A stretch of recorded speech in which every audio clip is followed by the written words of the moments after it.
Hi, I'm Krista Gregg, your host for She Diaries, a podcast sharing the real, unfiltered stories of women who've lost their husbands to suicide. It's raw, it's honest, and it's about finding your way through the unthinkable.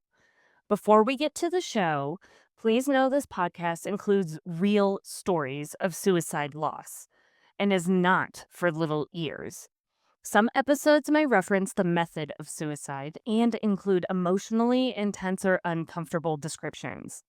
We understand how sensitive this content is and carefully edit each episode to honor and respect both our guests and listeners.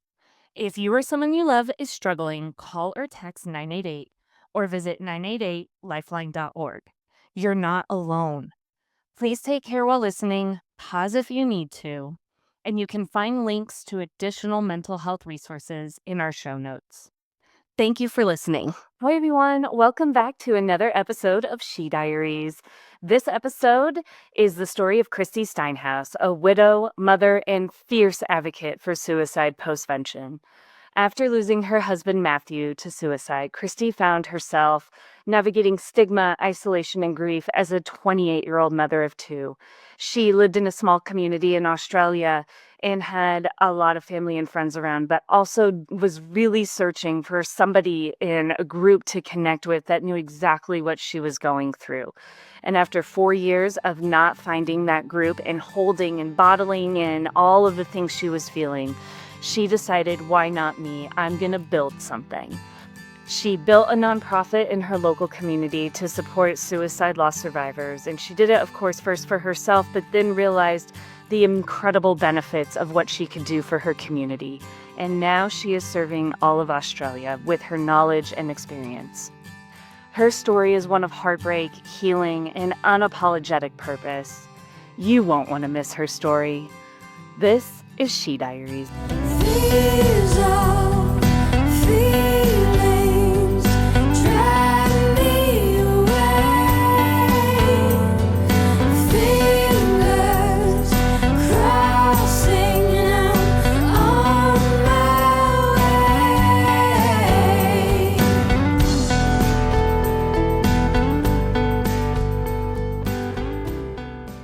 Hi, everyone. This is Krista Gregg with She Diaries, and I am so excited to help share the story today of Kristy Steenhuis. She is an incredible and inspirational woman where she found herself in a unthinkable situation. And after realizing that, no, she can't be the only one, she created a community and support systems, not only for herself, but for so many. And I am thrilled for everyone to get to meet her. Kristy, would you like to quickly introduce yourself? Thank you, Krista. Yeah, I'm Kristy Steenhuis. I lost my husband Matthew to suicide back in 2005. Mother of two adorable children and three even more adorable grandchildren. Um, did you want me to go more? I could go more. No, I think it's great. You are just fine. You're just fine. Let's talk a little bit about Matthew. How did you guys meet? And tell us kind of a little bit of the story of the two of you. Um, Matt and I had always known each other through high school, growing up in the same community. He was at the local boys' school. I was at the local girls' school. They tended to merge together quite a bit. Um, so knew each other as teenagers, but then we both kind of went and did our own thing. And then when we were 21, we ran into each other again. When I'd moved back to the community that we were from, and just hit it off from there. It was instant. Um, yeah, and then What was your what like attracted you to him? What was, was it just like instant electricity or did you guys have a lot in common? um, more so that I think electricity. His smile, that was something that it got me every time, was his smile. Um, and his personality, and of course he's very good looking as well, so that also helped. Okay. Exactly. Yeah. And so you guys started dating, you reconnected, and then obviously things got a little bit more serious and you got married and you had kids. What was life like that as a family and after marriage? Yeah. it was nice. It was what I had expected, of having a family. We had 2 children. Matthew was a builder, so he'd be off, working every day, doing construction stuff. I would be at home with the kids. Um, we bought our first house. We renovated that. Um, we were into Matthew was into harness racing horses, so we always had a couple of horses on the go as well. And the kids were kind of involved in that. Um, we just did everything together. If you had a day off work, I would hear a lot of other wives of the builders go, "Oh, because they got an RDO, like a rostered day off, they're going to be home for the day," and they'd be disappointed. Whereas I'd be like, "Oh, awesome! I get to spend the day with my best friend." So it was good. It was really nice. It was a nice time in our lives. What activities did you guys do when you did have some time together? And by the way, for everybody who may not be able to tell by the accent, Christy's in Australia. I know. Yes. So what do you do in Australia for some fun times? Well, everything usually revolved around children. Um, Yeah.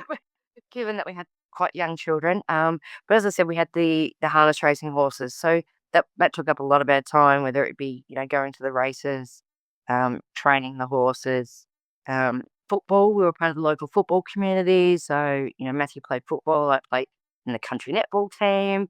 Um, so really surrounded by a lot of community. That was a lot of our life. We lived in a really small rural community where I think my in-laws made up 50% of that town because there's family. Um, so there was a lot of things to do. Yeah, just around the property or with the kids or was it football, horses took up the majority of our life. Well, your family sounds so picturesque, and I'm just imagining all of you enjoying that time together. Talk to me a little bit about what led up to that date and losing Matthew. Yep. Um, I guess it all kind of started about 12 months out from before he actually passed away. Noticed he changed. He got a little bit different. He got distant. It was without speaking for him, but it was almost like you could see he was searching for something. Like he had a void and he was trying to fill that void. So we had in that 12 months before he passed, we'd actually had separated. Um, and but on and off, on and off, on and off for about 12 months. Um, and that is what led me to, I guess, the belief that he was searching for something because, we'd separate and he'd go and try and fill that void and wouldn't be happy and then we'd get back together and it was almost like that didn't um make him happy. I don't know. There was something missing there. But generally he was the same person. He was still happy, he was still working, he was still very involved with our children. To be honest, there was no signs of like signs that Right. that you would expect to see. That would have given me that concern that something wasn't right. It wasn't until those days before that he actually took his life that I actually went. And in hindsight now, I can see that those were some pretty big signs that I wasn't aware of with comments that he'd said or the behavior. What were the few days, I guess, let's start with the day that everything changed. Can you take us back to, kind of leading up to it, Matthew's passing? You were sensing like something was really off, I believe, at that time. And take us through a little bit what you were going through. Yeah. So we'll go back to like the 2 days before. Um, and as I said, Matt and I had been separated at the time, and he'd come over to my house. And it was a Sunday with the kids. Come over, and I just couldn't really pick up something wasn't right. Not that he verbalized anything at that stage. He just walked out and got his car and he left. And I had this overwhelming feeling of, oh my God, he's going to take his own life. And then within 15 minutes later, he walked back in the door and I was angry because I was so scared. Like you never had that thought or feeling at all before when it came to him. Um, and I got angry at him and he said, I just went to get your toilet paper. He had no toilet paper. It was no big deal. Um, and then when we sat down and we were talking, and he would, and again, things I didn't pick up in the moment, but when I was asking him what was wrong, the comments coming back were, "Doesn't matter now. Nothing can be done about it. I've got to put it sorted." Um, really quite dismissive of those of me questioning. Um, and he then took our children to the local show, the local carnival. Um, and he took the kids to that, and he'd spend all his money on the children, winning prizes, but I'm sure probably buying prizes rather than winning them. Um, and then he'd rang me and he said, "Why don't you come up and have dinner with us?" When I'd finished work. So that was fine. I went up there. The kids were talking about how much, Daddy had taken them to the show and a great day that they'd had, and um, showing me all the prizes that they'd gotten. And um, Matt had actually said to me, "Would you like to stay here tonight with me and the children?" And I said, "Of course I would. Like, we're best friends. Of course I would." But everything we did together, we did as a family unit.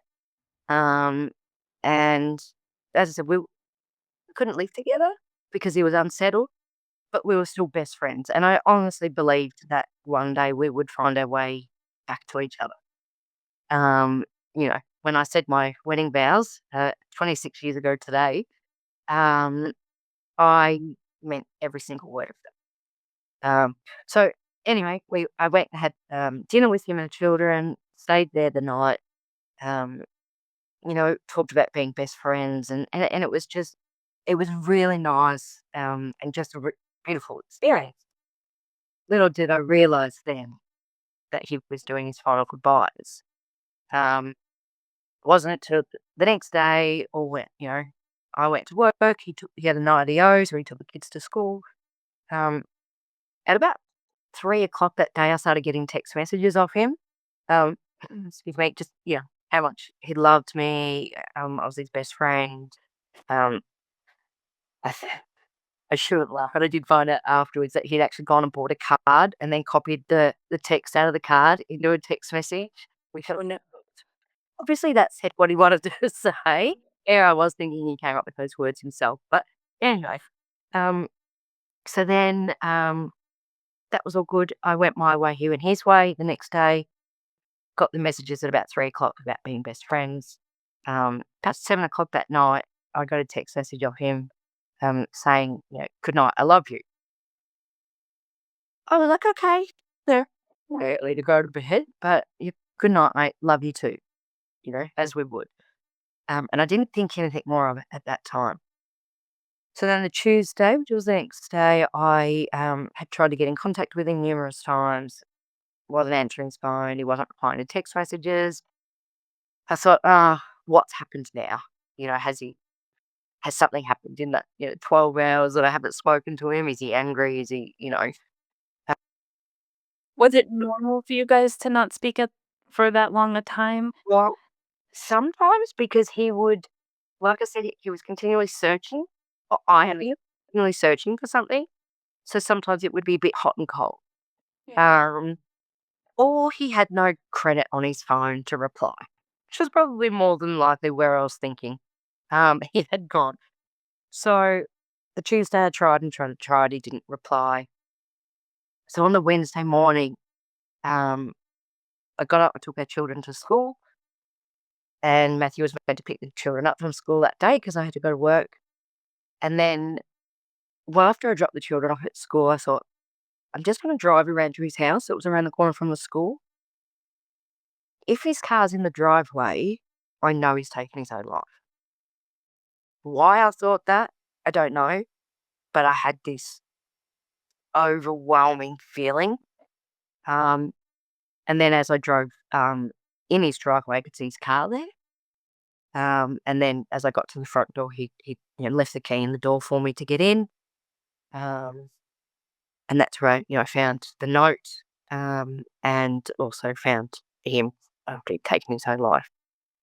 Um, Yeah. from there, it goes pretty blurry.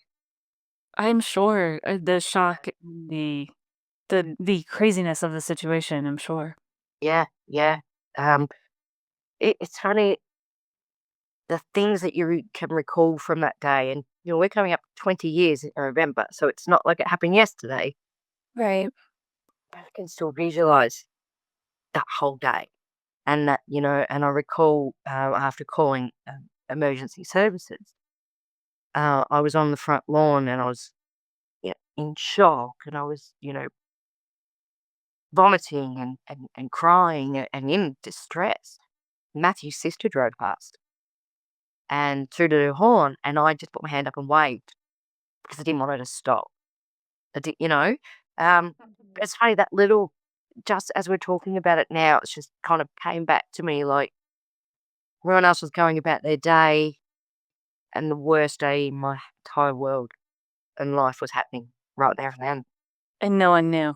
No, I mean, you had that moment where it was just you were the only one in the world that knew that Mackley was no longer there. Yeah. And I talk with other women and they say either you remember every single detail or you remember none of it. It doesn't seem to be that there is any of a gray area there. And it sticks with you for years at the smallest details. Oh yeah, I've got. I said just even talking about this now. As I'm going through that day, I can visualize walking into the house. I can, as clear as if it would happen yesterday, that moment. And it's not something I thought about for a little while. That detail of it. It seems like he was almost, at peace with his decision. I mean, he had things very laid out. He had a tape for you with songs, and do you do you feel like at least he was at peace with his decision? Yeah. Of course, at first I couldn't get my head around Of what had course. happened. It was just what the hell.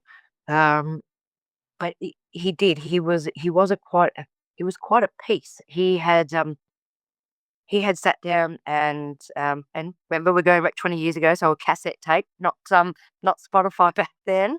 Yeah. Or even CD really, but he had sat down and had quite a few cassette tapes out where he'd been listening to songs. He had one queued up ready to go in the stereo, and in his note, which was very calmly written. Um, in fact, it was on the back of a bank statement, obviously the only paper he could he could find. But his writing was very neat. Um, and I guess you take those small comforts where you can. But I did take comfort from the fact that it wasn't a rough, irrational scribble. Mhm. That he had been quite at peace when he wrote that note. He had put smiley faces in that note. Um, telling the kids to be good for mum and watching you and a smiley face, like, that gave a little bit of comfort. No, he was seemed to be quite peaceful with his decision. Um, for him, he was in peace. He was at peace then, but that was when it I don't actually. think you were probably gonna be putting smiley notes on a piece of paper on a bank statement. Ugh. Yeah, yeah. He found his peace, but then it just that that torture and turmoil and pain and suffering was transferred to us. What happened in the days after? Obviously, you have little ones, and you have your family and his family, and a community that everyone is your family in your community. So, I mean, a lot of people, I'm sure, started talking. What was that experience like with everybody kind of knowing your business, but then also sharing your business? A lot of people knew as the rumor mill got going. Matthew was one of 12 kids. They were pretty much all builders. So we were, the family were very well known throughout the community, especially in the trade industry. Mhm. Um, I started receiving phone calls from people that were associates, not really friends, asking what happened within hours of him passing. Um, there were some horrendous rumors that went um, around, you know, what had happened that morning when I found him. Horrendous. That, things like he was still alive when I found him and I just left him. Um, That's that, awful. that he'd left a video, which he didn't. We didn't even own a video recorder, let alone, Um, but the rumour mill, and that was the thing, being in a smaller community, um, the rumours, a lot of people blamed me. Um, I didn't do it. I blamed me. Um, it took a long time for me to work through that, to go, actually, you know what? I didn't do this. I was the only person that was there for him in what with that time where he was up and down and a bit lost. It sounds so unfair the way that you were judged and treated. Oh yeah. And again, go back 20 years ago, there was still so much stigma and shame, like perceived shame. Um, that I didn't want anyone to know that it was a suicide because, oh my God, if I was a better wife, my husband would still be here. Um, and I didn't want, when you put the death notices in the paper, um, another person put one in and I read it and went, oh, well, if people didn't know now, if they didn't know, they do now know it was a suicide because I thought I had to keep that a secret, um, because of, of the shame, the guilt. Um, you know, I remember my daughter actually, who was 10 at the time, wasn't until probably 18 months later that I found out that she'd been carrying what she thought. Well, she was carrying guilt because she thought if she had have been living with daddy, he wouldn't have done it. So she was blaming herself. And that was not something I knew until about 18 months later. Um, so it wasn't just the impact. A 10-year-old daughter felt that she could have stopped it all. That just sounds so heartbreaking as a mom because in the immediate days, months, weeks, whatever, you're not only trying to answer the question for yourself of why and going through the cycles of grief, you have kids to take care of who are now grieving and putting a lot of that on themselves. And you have an entire community that's probably either supporting you or blaming you or doesn't know anything about what their emotions are doing either. They're grieving too. And if anything, I have learned that grief can bring out the best and worst in people, because we don't know how to grieve. No one knows how to grieve properly or what that grief should look like or how to support. What, thinking of the positive people, because I feel like they're really good examples of how you should support someone through this. What were some in the immediate aftermath of what happened for yourself, for your kids? Who are the heroes of, helping you guys get through this? Mum, mum was one of the biggest heroes. And I think mum broke the speed limit getting to my house that day, Yeah. on the highway.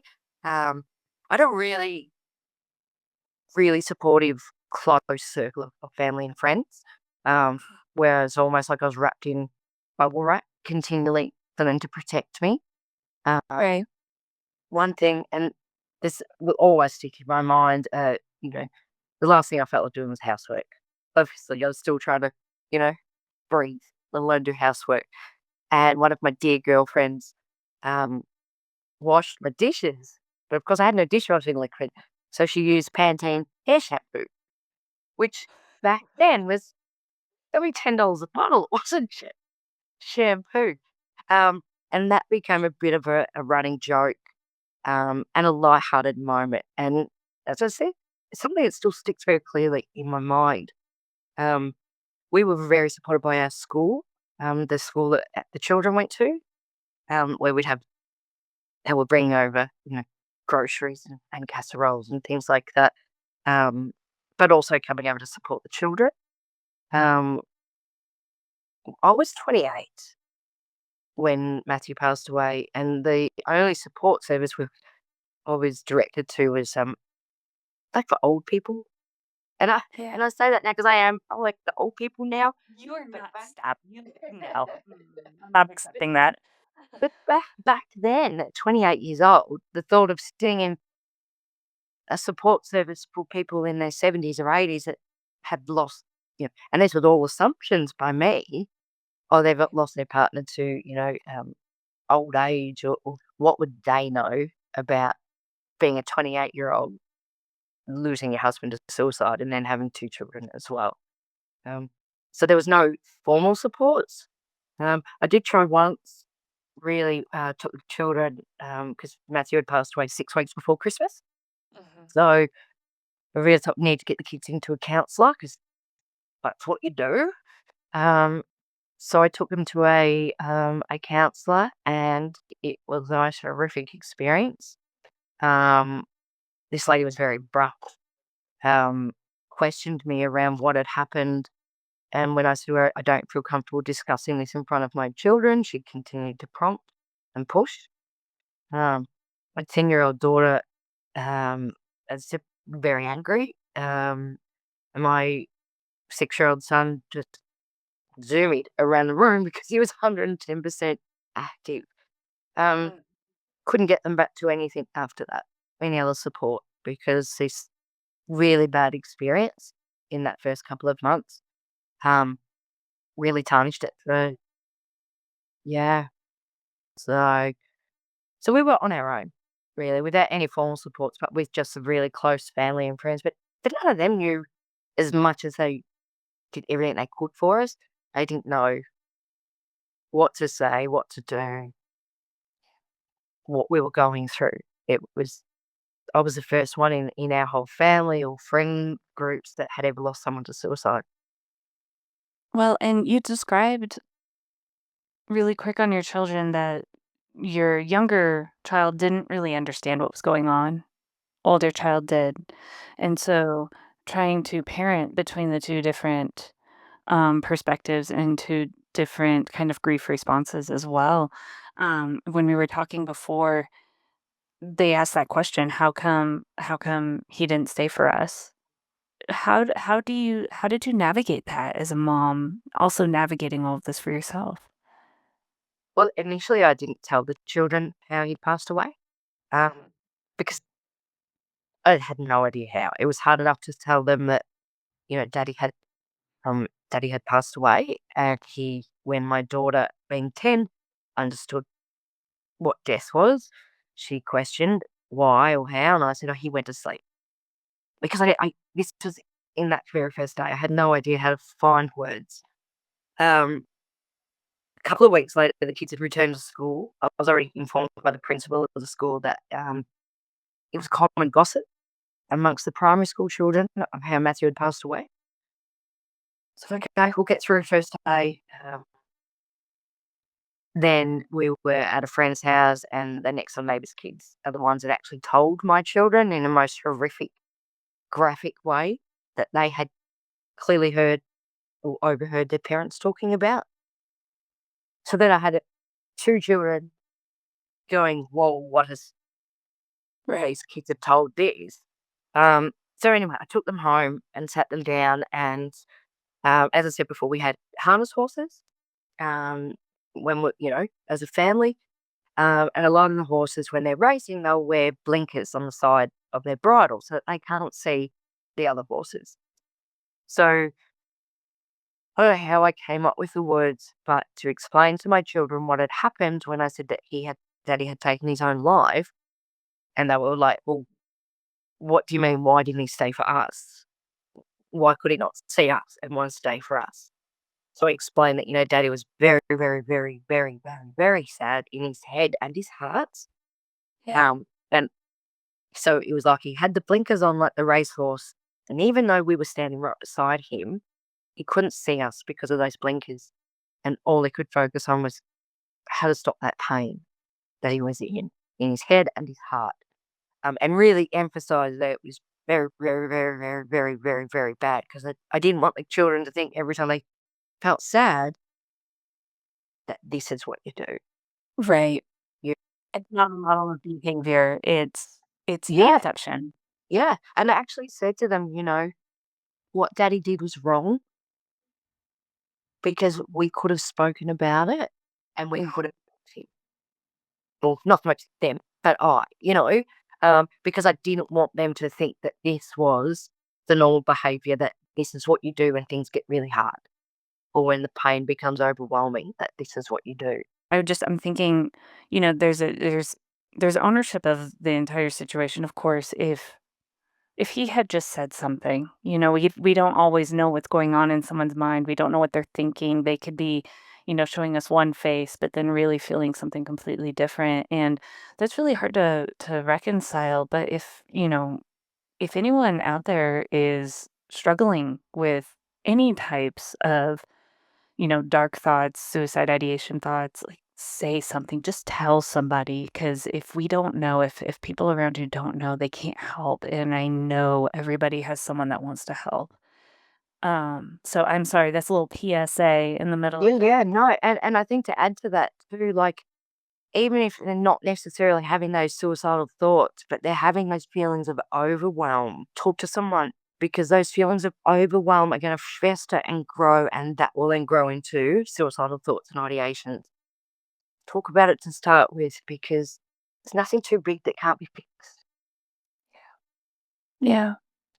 You talked a lot too about you were very alone in your community and experiencing this. You went to grief groups, but it's grief for cancer or grief for old age, or you lost somebody and it's just there's nothing like losing someone the way that you lost Matthew. And to find a community to relate with you and your experience was extremely difficult. And you spent, I think you mentioned like 4 years really just searching anywhere, whether it was in your country or otherwise, just trying to find anyone that you could connect with.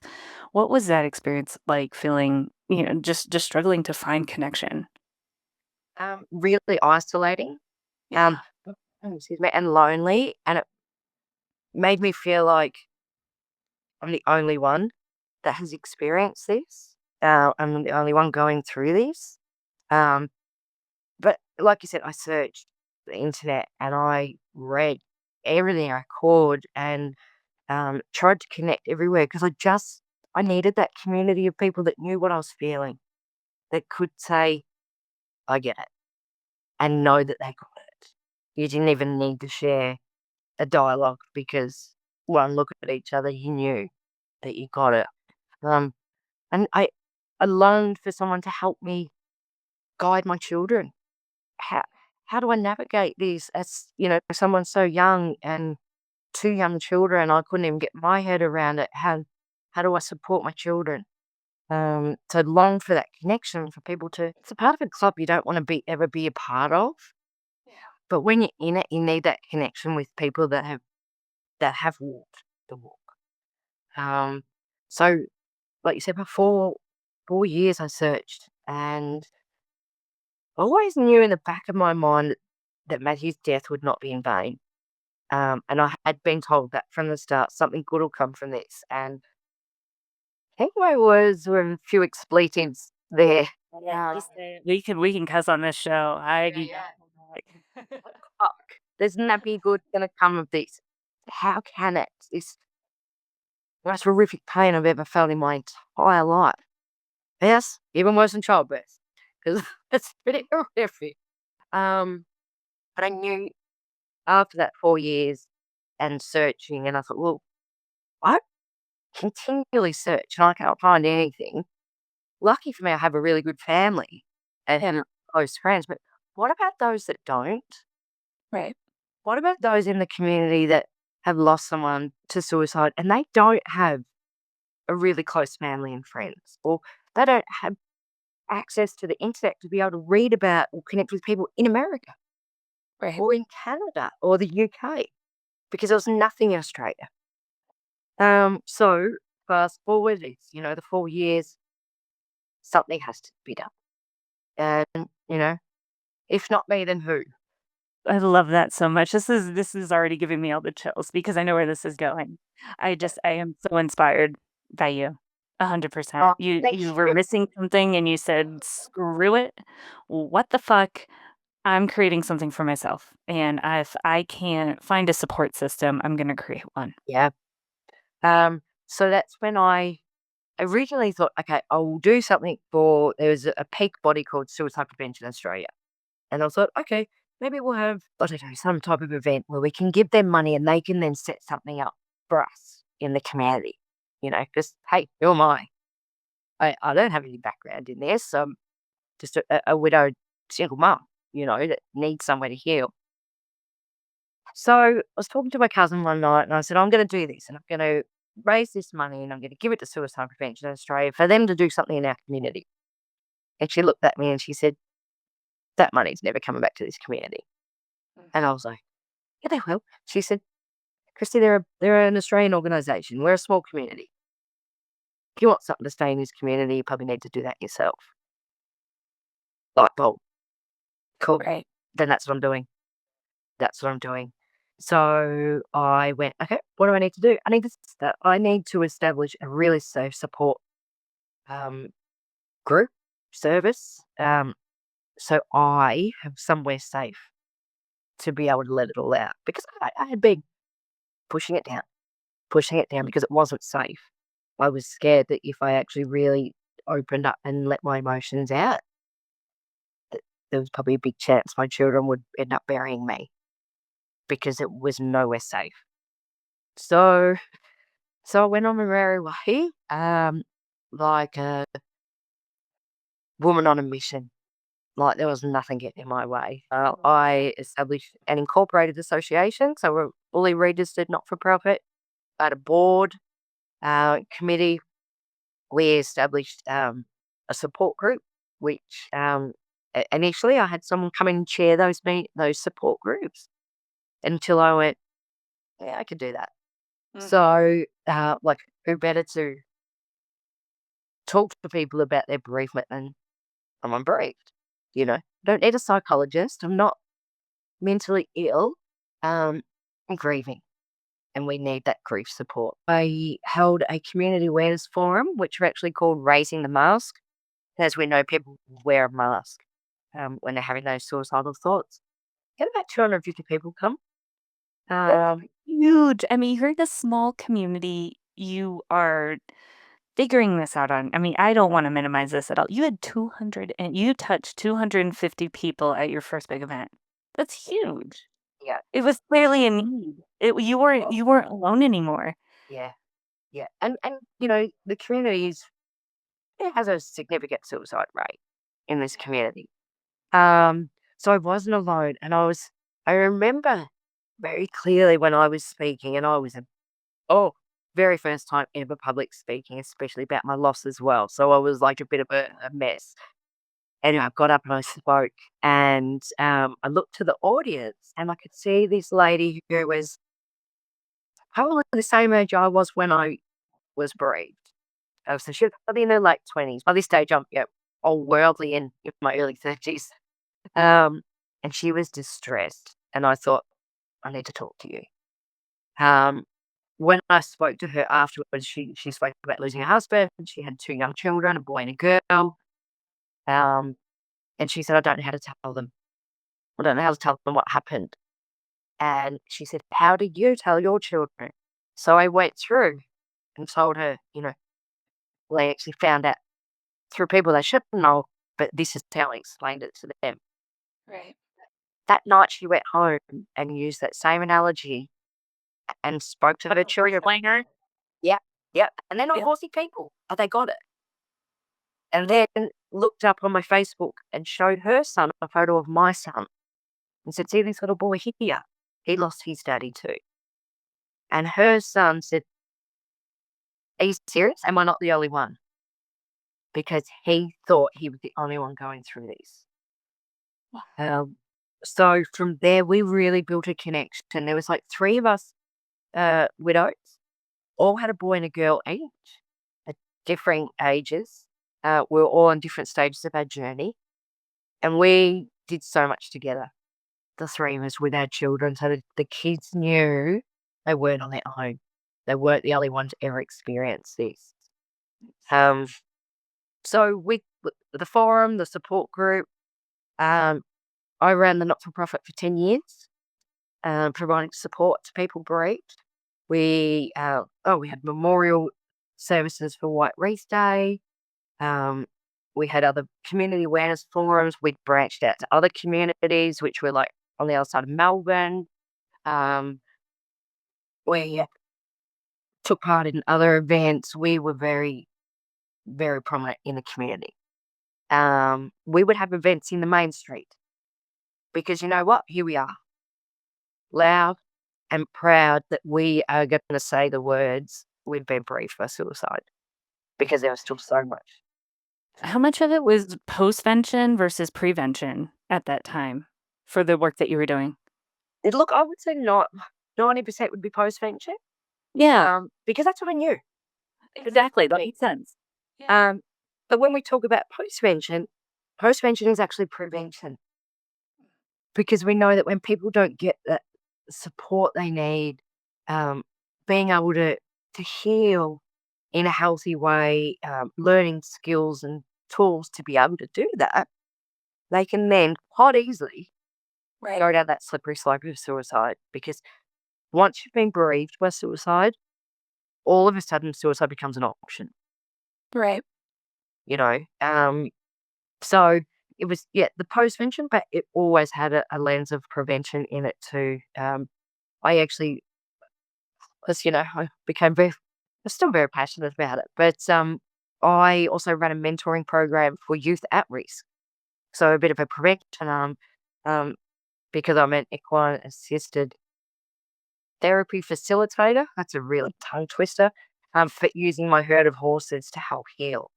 I was Um, gonna say, this is my 3rd grade mind of saying you used horses to help people with their emotions, and it was animal behavior therapy. Maybe not. It was animal therapy. there's the one. Yeah, Yeah.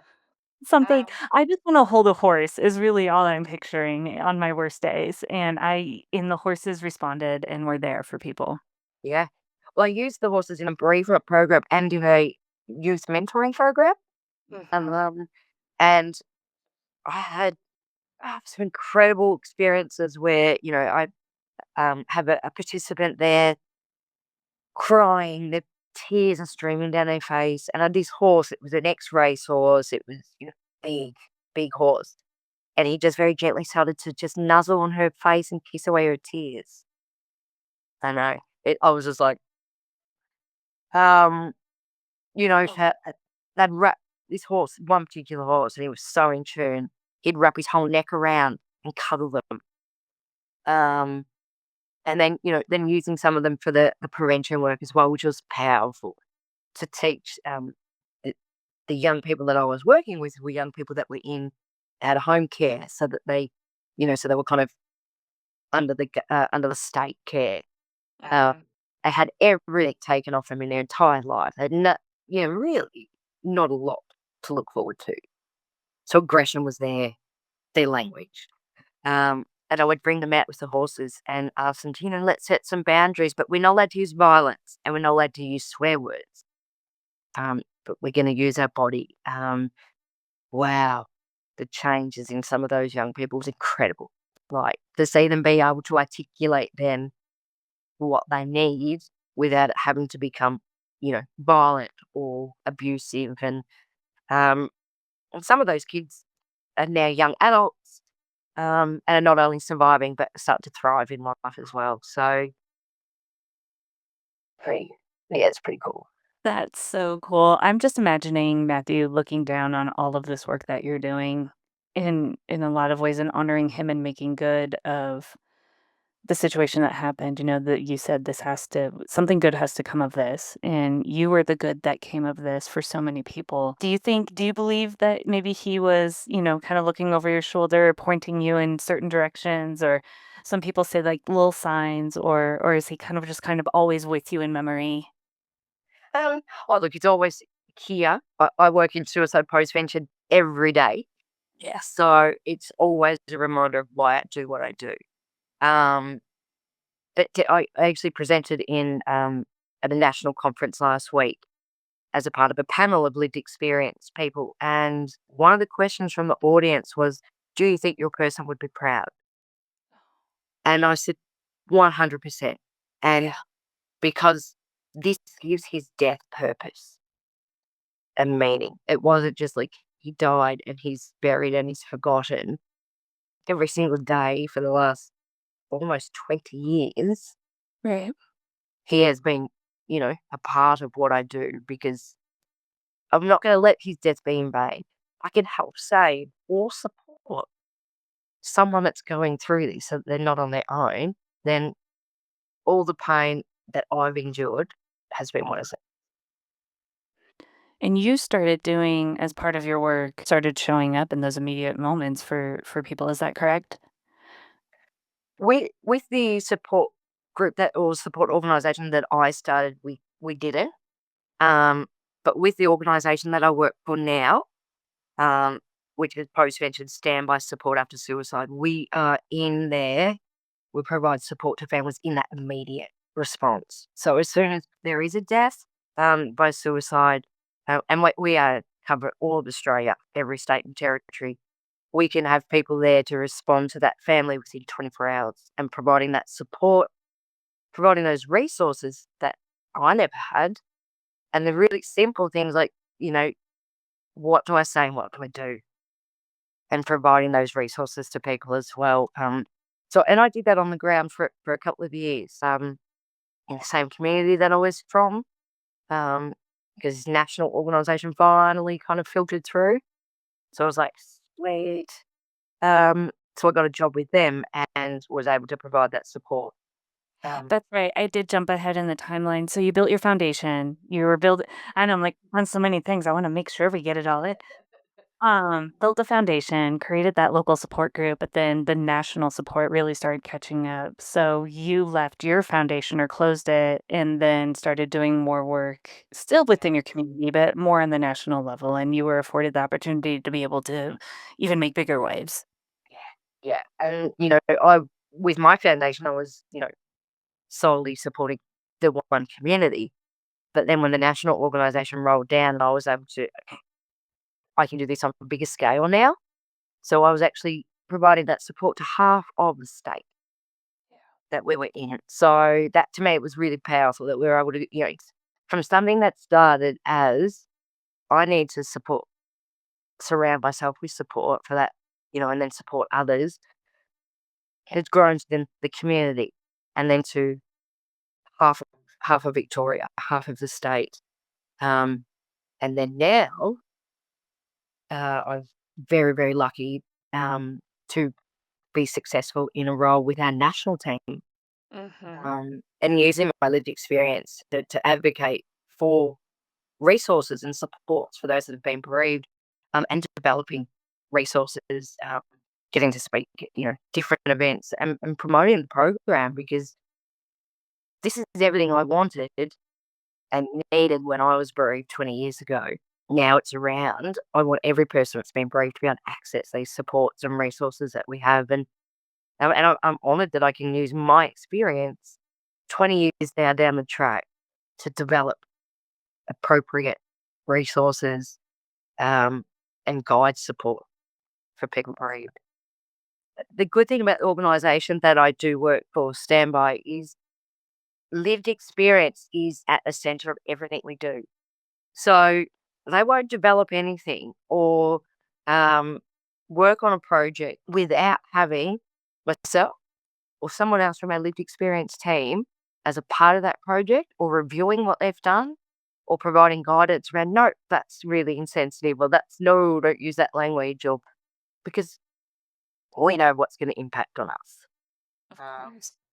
so when I did interview for this job, they said, Kristy, where do you see yourself in 10 years? And I'm like, in your job. And then I was like, no, but that's it. No, in all seriousness, no, in all seriousness, this is where my life is meant to go. Yeah. Before Matthew passed away, my plan was I was going to work with youth with drug and alcohol issues. That was always my go-to. After his passing, my path changed direction, and this is it. I I will be in postvention till I retire. This is where I'm meant to be, and I strongly believe my experiences were meant to happen to Mhm. lead me to this place where I can help support other people. And if I can soften um, the intensity of their grief, or wash their dishes with Pantene, or be there just to provide that support, then everything has been worth it. when we were talking before, it felt like, especially in the early stages, and please correct me here, because this is me paraphrasing your life in a sense, but how we talked and what immediately started to at least become, at least maybe a little clear to me, was you were on a mission to make sure no one else died by suicide again. Mm. Like, if you couldn't save Matthew, you were gonna make sure everybody else was saved. Everyone else was supported. Everybody else was no one would get caught past, your line of defense. And that can get really exhausting over time. You mentioned something to me that you were told. I'm gonna totally completely get it wrong, but it changed your perspective on this mentality. You know where I'm going? Yeah, yeah. So you're right. Like I had that thought process of no one ever is gonna die on my watch. Mhm. You know, um, so I really struggled with it's like you said, it gets exhausting that I've got to be there to stop everyone. Yeah. I was driving down the road one day and I could see a person in distress. I went around the block 4 times. Every time, going to stop. It was only because the kids were like, "Mum, we really need to go to the supermarket." But I really felt I had to stop. If not me, then who? Right. You know. So was seeing a psychologist, which I highly, think everyone should, had talked to someone. I have my person every other week. I love it. Yep, I love it. yep. And I was talking to her, and I was going through this, really struggling because there's only so much of me, and trying to be everywhere, and I'm trying to save everyone because I didn't want anyone else to die. And she said to me, "Well, Kristy, if you save everyone, there's no one left for other people to save." And I was like, "Hmm, actually, okay." So I can now comfortably drive past. No, I rephrase that because it's never comfortably. I can drive past someone in distress and go, I know someone else has got that now. Mhm. Doesn't have to be me. Because, I've hit burnout. 15 years I've been doing this work now.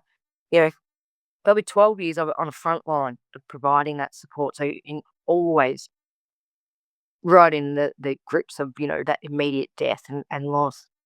And I've had to learn some really strong self-care and boundaries because, you do burn out when you're taking on that everyone else's grief and trauma. So um, now, as I said, not happily, but I can drive past someone and go, you know what, someone else is going to get that because I've got all these other people Right. that I'm supporting. It was a big pivoting moment. But you're Yeah. still doing amazing work and you're still helping people. And I want listeners and anyone who's watching to kind of get a sense too.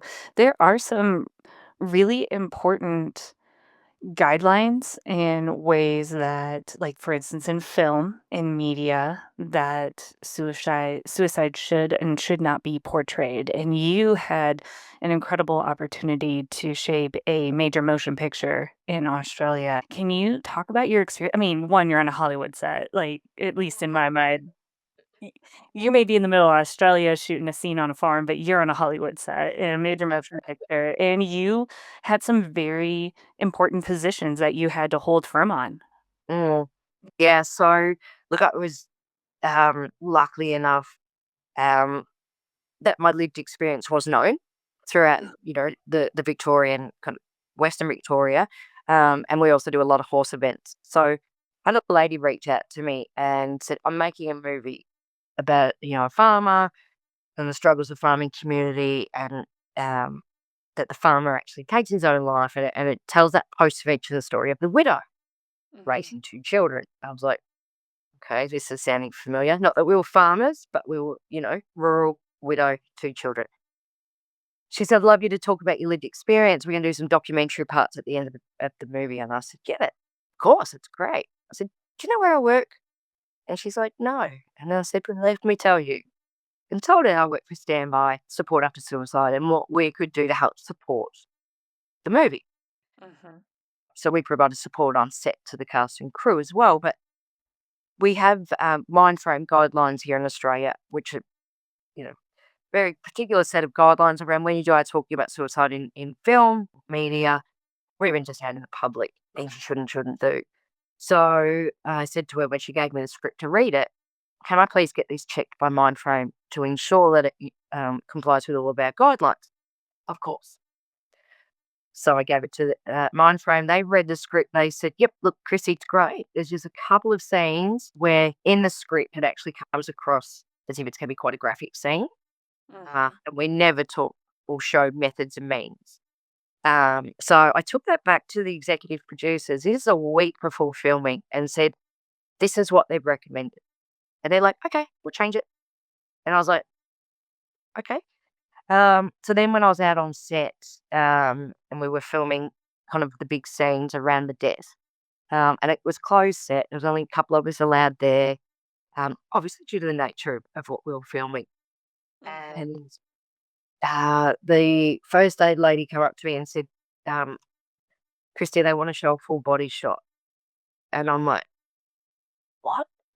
And I said, if you do that, like you're going against everything that we have recommended and that Australia guidelines have recommended. If you go against that, I'm sorry, but I'm going to have to walk away from the project. I can't not endorse because we weren't endorsing it, but supporting it. So we ended up having some robust conversations. The lead actress, who was also the executive producer and the writer, she's an absolute powerhouse, Layla McDougall, little sneaky plug, is an absolute powerhouse of a woman and so respectful that she said, yeah, they're not, Christy, I will not allow that. They wanted to also show like a silhouette through a window to imply methods. Little old me on set with some pretty well-known Australian directors, videographers and actors, but I held firm and said, this is not okay. The impact that you will have on those of us with a lived experience watching this film will be horrific.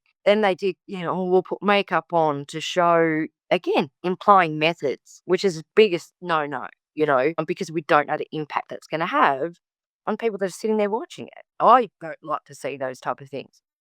So again, the main actress, Layla, just was incredible. She shifted her body around in these scenes to cover the makeup so it didn't show methods or means. And she was incredible. Everything we had said and recommended, she went with because to her, it was so important that they show an authentic, at first, authentic farming movie. It wasn't to be made by city people, so it wasn't all filmed on their farm by farmers. But she also wanted to ensure that this had the right message of postvention and the importance of talking before, in regards to the husband in the film, but also afterwards, the importance of her talking, connecting with other peers that have had that same experience, having conversations with the children about, what's happened and how they can talk. To the point she even gets her, alcoholic father-in-law to open up and express that he's going to talk. So it really talks to the postvention side of things, but powerful, powerful movie. Um, And what's the movie's name? Just so everyone can go now Google it. Go Google it. It's called Just a Farmer, starring Layla McDougall. And I love that you did a phenomenal job of staying true to, okay, well, yes, we have a story to tell, but we also have people to protect. And we have an entire audience to protect. And you held true. You didn't succumb to any pressure from anybody else's vision or the story or the script. You really were true to the message and true to what the standard should be. And I applaud you. That's not an easy position to be in sometimes. It was crazy. And at all, because I felt like a bit of an imposter because these people are professional movie people. I'm just me, So it was hard, but you're right. I held firm because I knew what was right. And I knew that if they had have done what they'd initially spoken about, I wouldn't have been able to watch that show because I know the impact it would have had on me. And when I've spoken to a couple of other people that have got a lived experience of suicide bereavement as well, and we've spoken about this, and they're like, "Oh yeah, I would have walked out because it was the way their person had taken their own life as well." I'll not to visualize that. Powerful stuff happening. I'm passionate. You've been doing this work for so long. And you are still in the thick of it and still paving the way. What does your job and the roles of communities around the world, what does the future look like? What could we be doing even better if? Yeah. Um, like I it's funny we kind of had this question at the conference as well around where do you see the space in another 5 years? One, I would love to see lived experience of suicide bereavement embedded in every organisation that has anything to do with suicide prevention, Right. intervention, or postvention. I would love that we have more of these open conversations. It's been as someone bereaved by suicide and as a widow, um, there's a lot of still that dark cloud of shame over us, whether that be perceived shame or you actually feeling it from those other people, but it's there. I'd love to see that gone. Um, I would love to see conversations like this be the norm, that people are very comfortable and open to talk about their loss, but in a way that's going to have a positive impact on other people. I'd love, like our postvention service across Australia. That program started 20 years ago, only gone national in about the last 4 years. I would love to see that go international. Hoping that that is an international conference next year in America that hopefully I can, Oh, I'll meet you there. I'll be Yeah. there. Um, but yeah, just look, ultimately, big sky dreams is I'm out of work. That would be that my ultimate goal is there is no need for a postvention service because we don't have any deaths by suicide. Fortunately, I think there will still be work, but that's where I'm pushing for. And that no one in the country that has been bereaved is without the support they need. It's so important, and it can prevent further deaths. Yeah, I think that's it. I have one final question. I know we're a little bit over time, but today is an important day for you. And you Yes. mentioned it at the beginning of the episode, and I do not want to minimize it. We chose this day to record. How does it feel looking back on your anniversary, wedding anniversary today, and just seeing how far you've come? What are you feeling in this moment? Um, it almost feels a little bit surreal that, and I was looking through photos before we started recording to send you some. And of course, there were some wedding photos. Firstly, I thought is, oh my God, did we really have our hair like that? Um, I feel mixed emotions today. I am mixed emotions. Usually am on these kind of days. But I'm incredibly proud of the legacy that we will leave in his name and in his memory. That long after I'm gone, you Google the internet and see the work that we've done, you know, um, in his memory. You inspire me 100%. You see something and you know it needs fixed, and you just roll up your sleeves and do it, and you keep fighting, and you keep learning and growing and not taking no or, well, it's always been this way for an answer. And we need more Christies out there. We need more people to help create a world where you don't have a job anymore. And I got emotional when you said that because we often say that in our crime and trauma scene cleaning business. I'd love the phone to stop ringing. I'd love to go out of business, but until that time comes, someone needs me. Someone needs me, and if not me, then who? And that is very much a motto we go by as well. So it's very similar, and we're just going to keep on working until the day comes. Yeah. And it doesn't feel like a job. It's, Yeah. and I heard many times growing up, when you do something you love, you'll never work a day in your life. Well, it took me a long time to get to that point, but I love what I do. I love being able to use my experience to provide, support and help. And um, yeah, it's not a job. It fills my cup. And you get to meet incredible people as well. And like you, I would never have met you. I know if I didn't just jump on and go, "Hey, do you want to talk to me?" I love it. I know, absolutely. And now I feel like, along with you, along with so many people I'm meeting through this process, these are connections, and I'm learning more and more every day. I thank you so much, Christy, and thank you so much for your time today. Would just really want to reiterate that, if you are struggling with overwhelm of life situations, please reach out. If you are noticing someone in your world is somewhat overwhelmed or struggling, reach in, because they might not have capacity to reach out to you. But, if you've been bereaved by suicide, know that you are not alone, that you will get through what is the hardest thing in your entire life. I will not sugarcoat it and pretend that it's easy, because it's not. But also, the organisation that I work for, Standby Support After Suicide, has an amazing suite of resources on our website. And quite often, we've heard over the years, I don't know what to say and I don't know what to do. And that's one of our resources is, what do I say? What do I do when I'm supporting someone bereaved? So even if you're not bereaved, but you know someone that is, there's some helpful resources there to help you support, the person, someone that's lost their person. Those links too. We'll share some of those links on social media and in the blog post or in the episode details, so everyone has quick access to be able to go and visit the website and organization. Nice. Thank you, Krista. Thank you so much. I'm so glad to see you today. Thank you for joining us for this episode of She Diaries. We know these conversations can be incredibly heavy. If you're feeling overwhelmed or need support, please take a moment to care for yourself. In the show notes, you'll find links to mental health resources, crisis lines, and support groups. If you're in crisis or need immediate help, call or text 988 or visit 988lifeline.org. You are not alone.